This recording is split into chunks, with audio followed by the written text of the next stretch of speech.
Pawan Kalyan comments కూడా మీరు follow అయ్యారు కదా? అవునండి. ఇవన్నీ పవన్ కళ్యాణ్ కామెంట్స్ అనుకోండి, మోహన్ బాబు కౌంటర్ అనుకోండి, ఇవన్నీ ఏమనిపిస్తున్నాయి? అదే పవన్ కళ్యాణ్ గారు ఒక రాజకీయ నాయకుడు. తన సిద్ధాంతాలు దేశం కోసం ఆయన పోరాడుతున్నాడు. మంచి నాయకుడు. ఆయన సిద్ధాంతాలు ఆయనకి. బట్ ఆయన కూడా మా అసోసియేషన్ మెంబరే. అసోసియేషన్ వరకు we look at him as our member.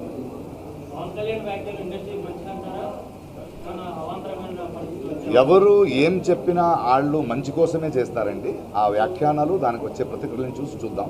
ప్రతి ఒక్కరికి ఆవేశం ఉంటుంది, ప్రతి ఒక్కరికి ప్రేమ ఉంటుంది, ప్రతి ఒక్కరికి సిద్ధాంతాలు ఉంటాయి. Let them speak.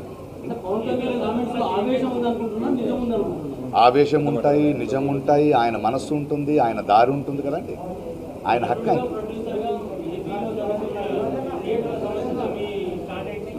మా అసోసియేషన్ ఎలక్షన్స్ గురించి మాట్లాడుతున్నాం. ఈ ప్యానెల్కి ప్రస్తుతం మా అభ్యుదయం, మా కోసం సేవ చేయడమే ముఖ్యం. మిగతా పొలిటికల్ కమెంట్స్ మనల్ని అడగండి ప్లీజ్. ఇండస్ట్రీకి సంబంధించిన వరకే. ఇప్పుడు మా కుటుంబం మధ్య ఒక ఎలక్షన్ జరుగుతున్నప్పుడు దాని గురించి మాత్రమే మాట్లాడతాను. ప్రజలు మన మెంబర్స్ ఎన్నుకున్న తర్వాత బాధ్యత ఉన్నప్పుడు ఇండస్ట్రీ గురించి మాట్లాడతాం. అవునండి. ముందు మనల్ని ఎన్నుకోని ముందు ఈ ఎన్నికలో ఉన్నప్పుడు మనం దాని గురించి మాట్లాడండి. ఎన్నుకున్న తర్వాత నా బాధ్యత అది. అప్పుడు మీరు అడగండి. ఒక మొత్తం ఇండస్ట్రీ సభ్యులుగా నేను డెఫినెట్గా మాట్లాడతాను. గెలిస్తే కాదండి, ఈ టైంలోనే మాట్లాడకూడదు అంటున్నా.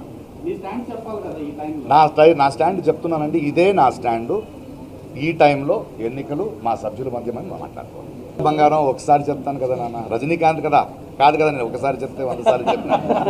Thank you.